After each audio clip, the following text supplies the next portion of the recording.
Grace, mercy and peace from God our Father and the Lord Jesus Christ be with you.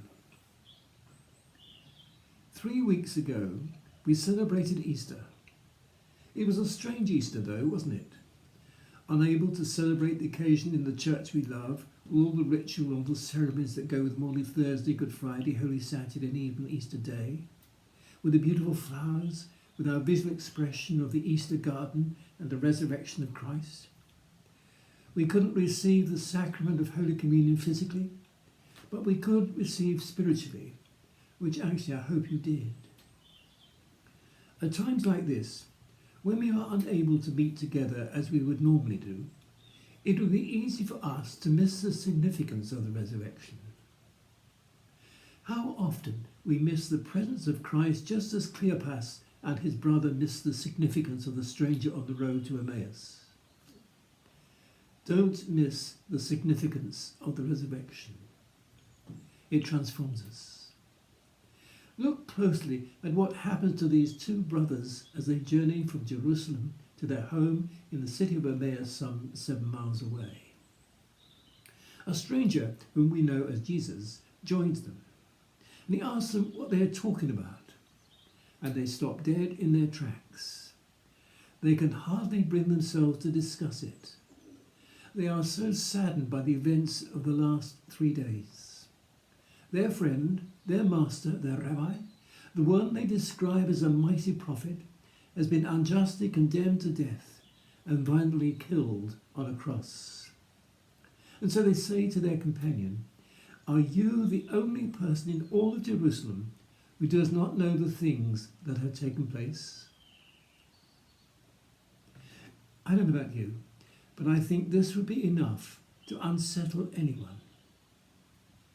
But new and disturbing information is being told. Reports are circulating that the tomb of Jesus is empty, and crazy notions of some who say he is alive. So listen to what happens next on that dusty road at the end of the day. And I think this is part of the Easter story that intrigues me. Jesus begins to interpret the Old Testament and explains to them how all these things were spoken of by Moses and the prophets. He opens the scriptures to them. He transforms their thinking. They had no idea these things were supposed to take place. They had concluded, well, that Jesus' mission has failed. But they now understand that the last 3 days was the plan all along. Finally, the two brothers invite Jesus into their home. He has dinner with them. Again, he transformed the event. There, at that ordinary dinner at the end of the day, this stranger takes bread, he blesses it, he breaks it, and gave it to them. And their eyes are opened. In that moment, they were transformed. The resurrection changes everything. It transforms us. It moves us from despair to new possibilities of life. It takes us in our blindness and opens our eyes. It transforms ordinary bread into a holy meal. And it takes two sad and lost brothers on the road to Emmaus who had lost the only world they knew, and he gives it back to them. Jesus comes to them and says, "I am not dead, I am alive. Now, go and tell the world." On the road to Emmaus, don't miss the significance of the resurrection. We can be transformed. And secondly, we can be convicted. When the brothers realize that it is the risen Lord who is with them, he vanishes. They turn to each other and say, "Were not our hearts burning within us while he was talking to us on the road, while he was opening the scriptures to us?" Isn't that true of life? We usually don't understand what is happening to us until we change. And then we look back and we see the conviction of our hearts. Don't miss the significance of the resurrection. We can be transformed. Don't miss the significance of the road to Emmaus and the resurrection. It can make us witnesses. And this is perhaps the area where most of us fail. You are certainly not alone if you have never spoken to another person about the death and resurrection of Jesus and what that means to you. A few months ago, I found in one of our local charity shops a book on the life of evangelist Billy Graham. Having paid 50p for the book, I did spend a lot more money on other books, by the way. I took it home and eventually I read it. And from it, I learned that Billy Graham, in his lifetime, had preached the gospel to more people in live audiences than anyone else in history. Over 210 million people in more than 185 countries and territories he spoke to, the book tells us. You yourselves may remember him when he came to Harringay all those years ago. You can measure the numbers, but you cannot measure the effect upon the world when one man reaches millions.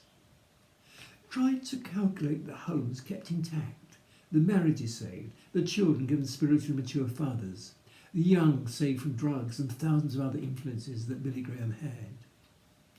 And you cannot. The significance of that one life cannot be calculated.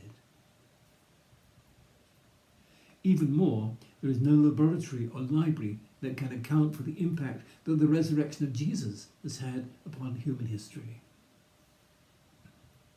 You take the resurrection out of the gospel, and the house of cards of Christianity will fall to the ground. Paul recognized this when he wrote to the church in Corinth. You may remember, some were saying the resurrection never happened. Paul made it clear. He said, "If Christ had not been raised, then your faith is in vain, and the gospel is nothing but a charade." If Christ has not been raised, then your faith is in vain, and the gospel is nothing but a charade. Let me remind you, in all my years of ministry, I have recognized that Christ has indeed been raised from the dead. Christ has died.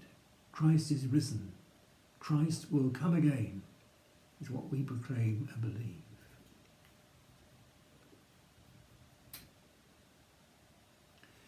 At the end of this story, the two brothers do what is only natural. They get up and they walk back to Jerusalem and they tell the disciples whom they have seen. That's being witness, telling your friends what you have seen. The resurrection is significant enough to do the rest of the work for you. It was the power behind the witness of the disciples. It was the power behind these two brothers on the road home to Emmaus. It was the power of Paul who brought the gospel to Rome. It was the power of St. Mary Magdalene and Billy Graham and Mother Teresa and many, many others since their times. And it is the power behind your witness and my witness as well. Don't miss the power of the resurrection to convict, to transform, and to make you his witnesses. The Gospel reading for today reminds us that when we find out something about Jesus, it should lead us to immediate action, just like it did for the disciples who ate with him. It should lead us to becoming excited enough that we must go and tell others what we have found out and what we have come to know. This story, while its likely reason for inclusion into the Gospel was to reconfirm that Jesus rose from the dead, should remind us to make again and again and again the theological statement we make each Sunday, and on Easter Sunday in particular, that he lives, he is alive. It's also about the fact that once we really get the message, we can't wait to let others in on it, to tell others about him. But as church members,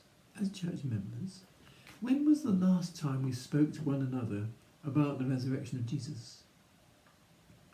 We may not have the original disciples to run back to, but we do have our faith.